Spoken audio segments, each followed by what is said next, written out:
Hello everyone. Hindi व्याकरण के अंतर्गत आज का जो अध्याय रहेगा वर्ण के प्रकार। तो वर्ण के कितने प्रकार होते हैं? तो वर्ण के जो प्रकार होते हैं दो प्रकार होते हैं। कौन कौन से? स्वर और व्यंजन। स्वर और व्यंजन, ठीक है। तो जो वर्ण के प्रकार होते हैं दो होते हैं। पहला है स्वर, दूसरा है व्यंजन।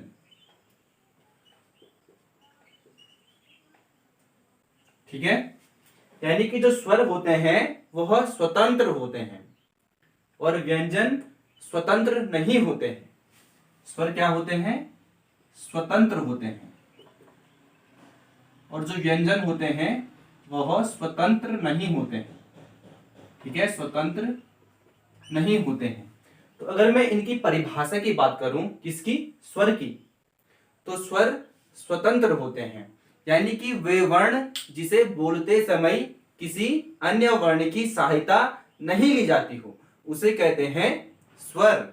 ठीक है, वे वर्ण जिसे बोलते समय किसी अन्य वर्ण की सहायता नहीं ली जाती हो उसे कहते हैं स्वर। जैसे कि उदाहरण के लिए अ, अगर मैं अ का प्रयोग करूं, यानी अगर मैं अ कहूं तो शुरू से लेकर और अंतिम तक वही ध्वनि आ रही है। ठीक है, शुरू से लेकर और अंतिम तक वही ध्वनि आ रही है, यानी कि ये क्या है? स्वतंत्र है। इसलिए इन जो स्वतंत्र होते हैं उन्हें क्या कहते हैं? स्वर कहते हैं। ठीक है, वे वर्ण जिसे बोलते समय किसी अन्य वर्ण की सहायता नहीं ली जाती हो क्या कहलाता है? स्वर कहलाता है। जबकि जो व्यंजन है ना, व्यंजन स्वतंत्र नहीं होते हैं। व्यंजन स्वतंत्र नहीं होते हैं। तो वे वर्ण, अब मैं इसकी परिभाषा कह रहा हूं, ठीक है। वह वर्ण जिसे बोलते समय किसी अन्य वर्ण की सहायता ली जाती हो, किसी अन्य वर्ण की सहायता ली जाती हो तो उसे कहते हैं व्यंजन। जैसे कि उदाहरण के लिए मैं बात करूं तो क, अगर आप क कहेंगे तो इसमें अ की ध्वनि भी आएगी। ठीक है, इसमें अ की ध्वनि भी आएगी। तो ये क्या है? व्यंजन है। ठीक है, वे वर्ण जिसे बोलते समय किसी अन्य वर्ण की सहायता ली जाती हो उसे क्या कहते हैं? व्यंजन कहते हैं। समझ गए? ठीक है, तो हिंदी में अब डालेंगे आप हेडिंग स्वर। तो ठीक है ना, क्या डालेंगे? हेडिंग स्वर डालेंगे आप हेडिंग। तो हिंदी में जो स्वरों की जो संख्या होती है ना वह होती है 11, और जो संस्कृत होता है, संस्कृत में इनकी संख्या 13 होती है। ठीक है, अगर इसमें हम दो मिलाते हैं, कौन कौन से? दीर्घ री और लिरी। ठीक है, तब कितनी हो जाती है? स्वरों की संख्या 13 हो जाती है, जो कि संस्कृत में प्रयोग होता है। ठीक है ना, तो जो स्वरों हिंदी में जो स्वरों की संख्या होती है वह 11 होती है। कितनी होती है? 11 होती है। तो डालने हैं आपने हेडिंग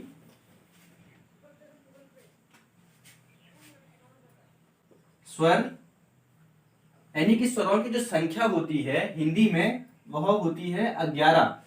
ठीक है, कौन कौन से? अ, आ, ई, उ, री, ए, आई, ओ, औ। ठीक है, और अंग और अह नहीं होता है।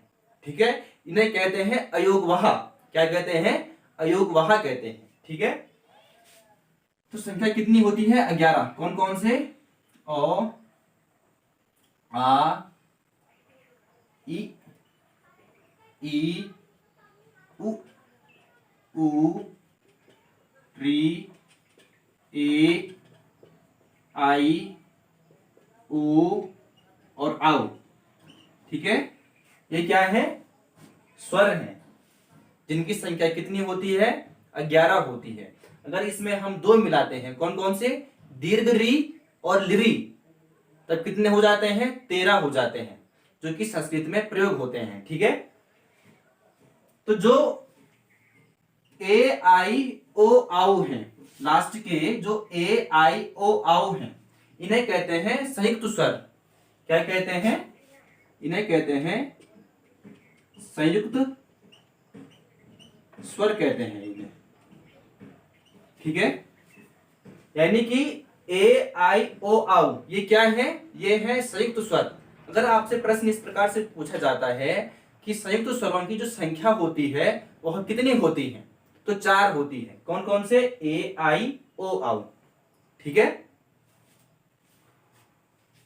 नेक्स्ट। अब आप डालेंगे हेडिंग स्वरों के प्रकार। क्या? स्वरों के प्रकार। हमने वर्ण के प्रकार पढ़ लिए, कौन कौन से हैं? 2, स्वर और व्यंजन। ठीक है, स्वर जो होते हैं वह स्वतंत्र होते हैं। ठीक है, और जो इनकी संख्या होती है वह 11 होती है।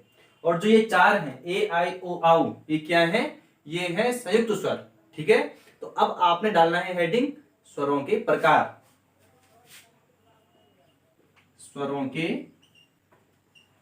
प्रकार। तो सबसे पहला हम पढ़ेंगे मात्रा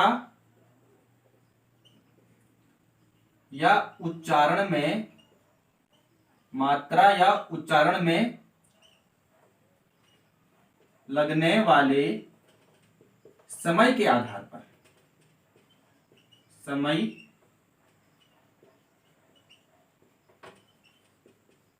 के आधार पर।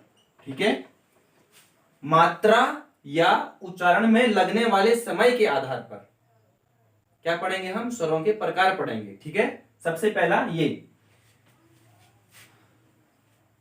तो कितने प्रकार होते हैं? यानी कि मात्रा यानी उच्चारण में लगने वाले समय के आधार पर इसके 3 प्रकार होते हैं। कौन कौन से? सबसे पहला है ह्रस्व स्वर। ठीक है, जिसे लघु स्वर भी कहते हैं, एक मात्रिक स्वर भी कहते हैं। ठीक है ना, और इनके अन्य नाम और हैं। ठीक है, और दूसरा है दीर्घ स्वर और तीसरा है प्लुत स्वर। ठीक है, सबसे पहला कौन सा? ह्रस्व स्वर, दूसरा दीर्घ स्वर, तीसरा प्लुत स्वर।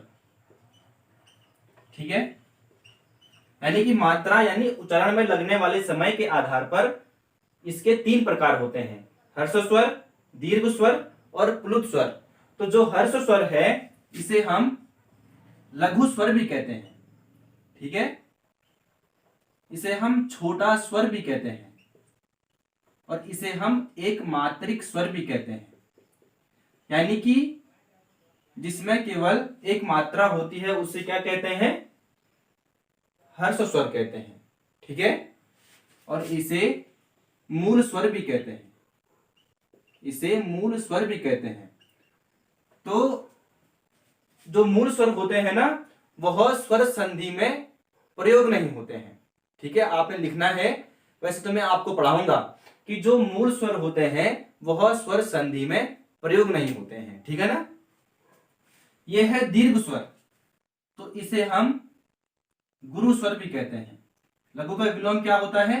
गुरु होता है। ठीक है, इसे हम बड़ा स्वर भी कहते हैं और इसे हम द्विमात्रिक स्वर कहते हैं, द्विमात्रिक स्वर। ठीक है, और इसे हम संधि स्वर भी कहते हैं। क्या कहते हैं? संधि स्वर भी कहते हैं। दीर्घ स्वर को हम गुरु स्वर भी कहते हैं, बड़ा स्वर भी कहते हैं, द्विमात्रिक स्वर भी कहते हैं। ठीक है, यहाँ कितना समय लग रहा है? यानी कि एक मात्रा से अधिक समय लगता है द्विमात्रिक में। ठीक है, इसलिए हम क्या पढ़ रहे हैं? उच्चारण में लगने वाले समय के आधार पर। ठीक है, यानी कि इसका दोगुना लग रहा है।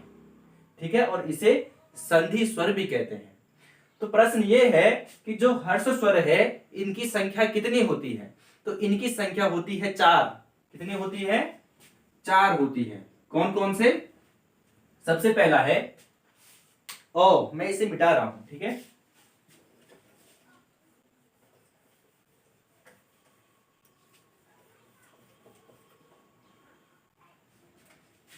चार होती है। किसकी?